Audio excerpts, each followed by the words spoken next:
What comes to your mind when I say studying for an exam? Do you picture someone sitting on their desk all day, rereading the same concept in the book over and over again for hours on end? That is the unfortunate truth that most students live with. But I want to break that. You see, doing well on a test has very little to do with the depth of knowledge you have, and so much more to do with the actual practice of taking the test itself. And so in this video, I'm going to try and dispel a lot of the common mistakes that people make as students, how you can fix them. But before we get into that, you're probably wondering why you should listen to me. What have I accomplished? Well, in my IGCSEs, I scored 6 A stars and 2 A's with some of the hardest subjects you could have. And then when I did the IB diploma, I scored a 38 out of 45. Once again, with some of the hardest subjects that you can get. On top of this, I've studied for competitive exams like the SAT, and I'm currently studying for the UCAT. And I did all of this without giving up things that I love, my hobbies, working out, training MMA, playing volleyball. Because the truth is, you don't have to sacrifice all of that your entire life to score well on an exam.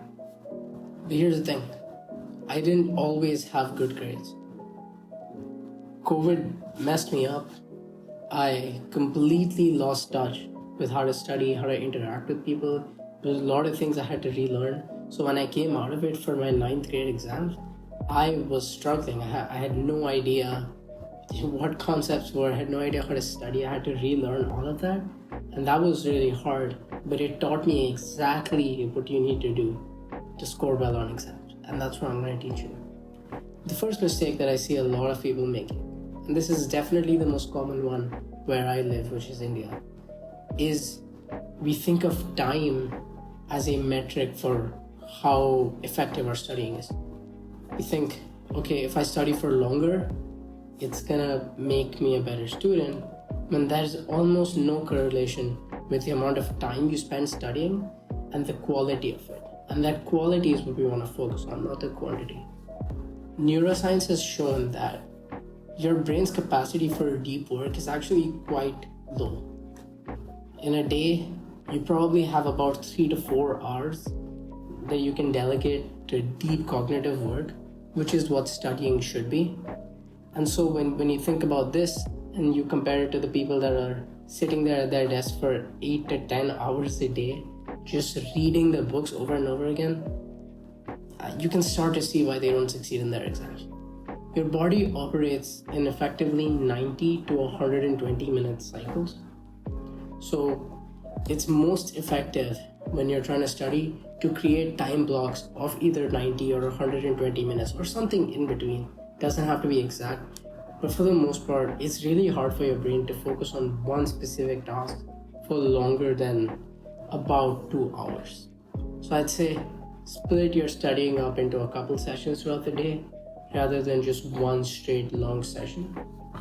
Moving on to specifically why reading isn't the best thing to do, I think reading has a very important place in knowledge acquisition. It's a good way to learn, but the issue is it's not a very efficient process, right? If I truly want to understand a concept in a book, and if it's a high level concept, one read is not going to be enough. Even 2 or 3 times is not going to be enough. I'm going to have to keep reading that over and over again if I truly want to understand the concept. But the thing is, when you're studying for a test, it's unrealistic to expect that you're going to be able to acquire all of that knowledge at the level of depth that you need in this short amount of time with just reading. And the reason a lot of students continue with reading is because it feels affirming. When you reread something, it feels like you're learning a lot because you're obviously getting better at reading that thing. But in reality, you're not really testing your knowledge of the content, you're just testing if you can memorize the words on the page. And the reason that doesn't work for exams is because exams don't test whether you can memorize the words on a page. They test whether you can connect these concepts together. This is known as the illusion of competence. You're basically tricking your brain into feeling like it's doing a lot when it's not really doing much. And this can be devastating because it can lead to the same type of fatigue in your brain that studying hard can. And so you're going to feel like you've done a lot and you're going to be just as tired, but you're not going to get the cognitive benefits. Speaking of which, I think the most important aspect of scoring well in exams is mastering the question patterns. At the end of the day, I treat every single exam as a game with its own rules and strategies and ways to win and ways to lose. And I think the reason this works well is because it breaks the illusion that I need to master the content. And so what I essentially do is before I even start studying, I get familiar with the rules of the game. I go through past papers, I try and solve them, and I try and see what questions they ask, what cognitive patterns are they testing, what concepts are they connecting often. And this makes it a lot easier when I do sit and study because I know what to look for, I know what types of connections they want me to make, and so I can start preparing for those early on.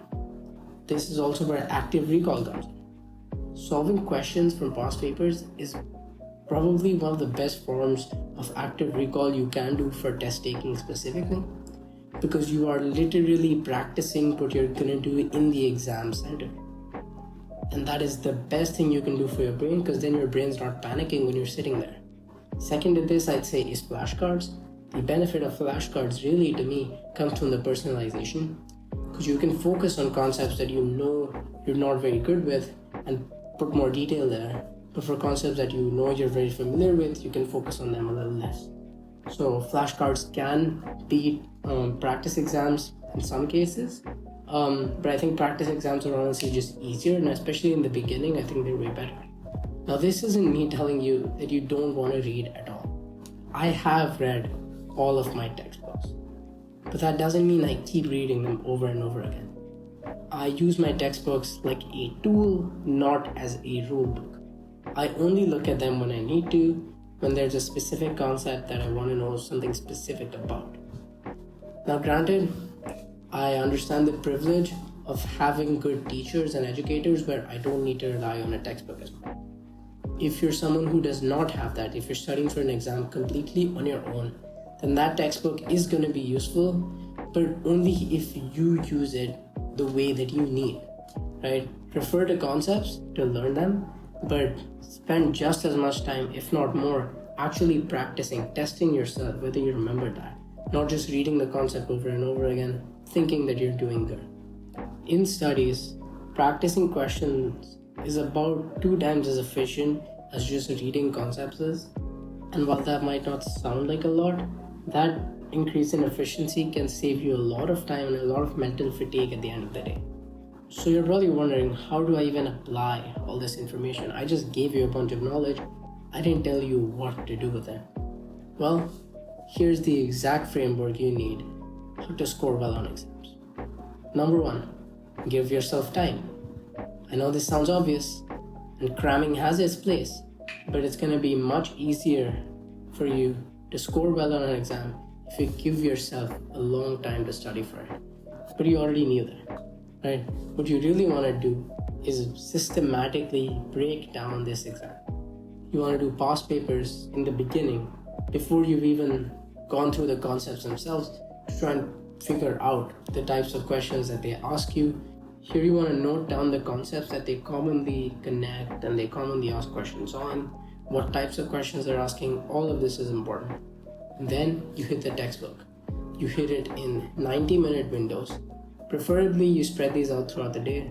Try and at the very least break it up into 2 sessions a day, and don't have any one session exceed probably 2 hours.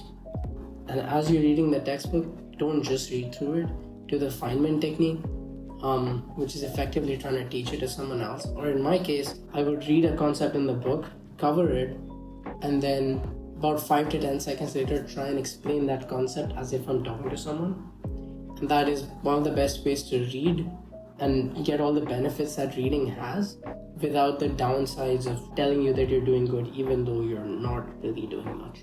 And then once you think you're relatively confident with the content from your textbook perspective, once you've gone through everything, you want to start doing past papers religiously, right? You want to spend about 80% of your time doing past papers and only 20% referring to the book again.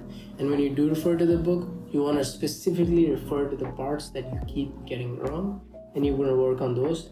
And when you're solving questions, you want to solve questions on the parts that you keep getting wrong. The harder you make this process of solving questions, the more rewarding it's going to be in the long run. And that is pretty much all you need to do. It sounds really simple, and it is, but that doesn't mean it's easy. It's going to be hard. So the biggest tip I can give you as someone who had to relearn this straight after COVID is take it slow.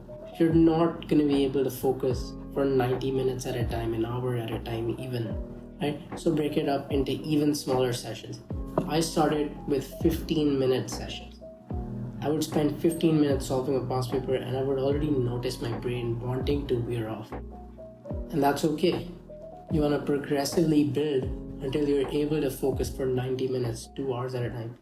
So stop torturing yourself with 10-hour library marathons. Study shorter, study uglier, study harder, and focus on the question patterns, because that is what makes a real difference.